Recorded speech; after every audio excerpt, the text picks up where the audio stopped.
You're listening to the official Minnesota Wild podcast, presented by Acrisure. Just how important was it? I know it was only a couple games, but just to get a taste of the AHL, knowing that's probably the goal this year. Yeah, it was awesome. I'm really glad I had the opportunity. I think it's going to make the transition there a little easier, even though, like you said, it was just for a short period of time. But getting my feet wet is all I could ask for, and it was a good experience. You jumped right from the Frozen Four to that. Had to be quite a transition, huh? Yeah, it was a crazy few weeks for sure, and I don't really think I took it all in until about a week or two after. Yep. What's the biggest adjustment, AHL hockey versus coming from college? I know there's bigger, older guys in college, too. So yeah, I think the speed was pretty similar. I didn't feel like I was behind it all. I just felt everyone was a little bigger and everyone used their bodies a little better, more maturely in the AHL. Huge step forward for the Badgers getting to the Frozen Four, but then, how do you balance with the way it ended and all of that? Yeah, like I said, I think it took a while to process it all, a crazy few weeks, but couldn't be prouder to do what we did, and fell a little short, but have to look at the positives in it. Yeah. What do they have you guys doing these next few days? Today was testing, which was good, but I think the hard part's out of the way, and now they're letting us have a little bit of fun. We're cooking class, golfing, indoor skydiving, so it sounds like a fun few days. Yeah. How's your cooking? I'm good in the kitchen. Yeah, I try. I learn a little bit. My brothers and I try to get around the kitchen good, and we help our parents out a lot, so it's good. Yeah.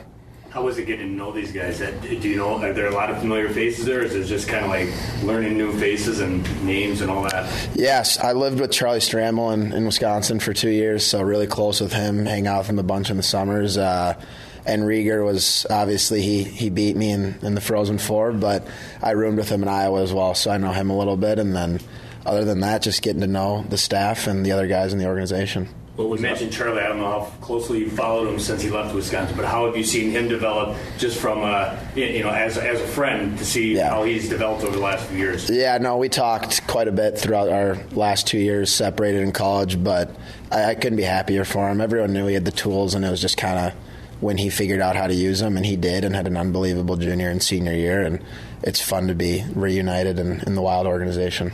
You were a guy that could jump up and join the play, in Hasty's system. Yeah.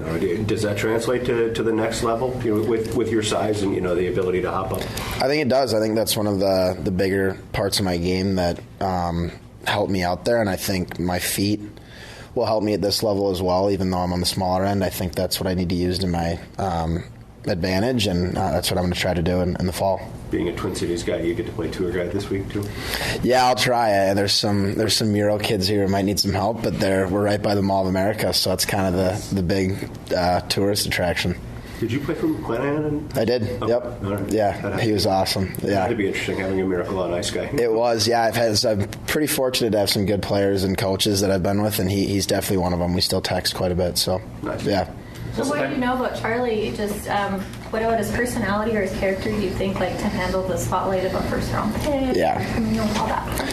He's ready. He's a confident kid. Yeah, I've known him for quite some time now, and we've shared some good experiences, but I think that he doesn't get too high or too low. He kind of just stays even keel, and I think that's what you could ask for in a first rounder. It's those bright lights won't bother him, but even if he's struggling a little, it won't get to him either. Mm-hmm. You go from playing against each other in the national championship game to rooming together. What was that like with Rieger?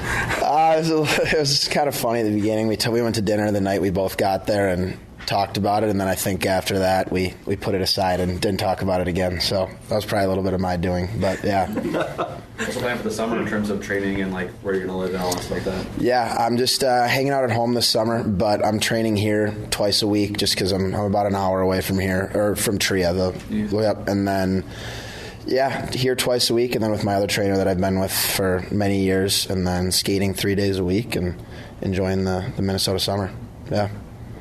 What do you do? Fishing? Golfing? What's your thing? Both. I leave on Thursday to go for a little fishing trip for 4 days with my brothers and my dad in Canada, and nice. And then just been golfing a bunch too on the lake. A typical Minnesota summer. Yep. Good stuff. Yeah.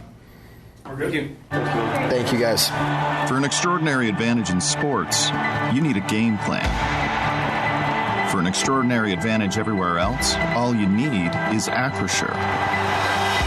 With a high-tech human approach to insurance, cybersecurity, and more, Acrisure helps you take care of what you care about.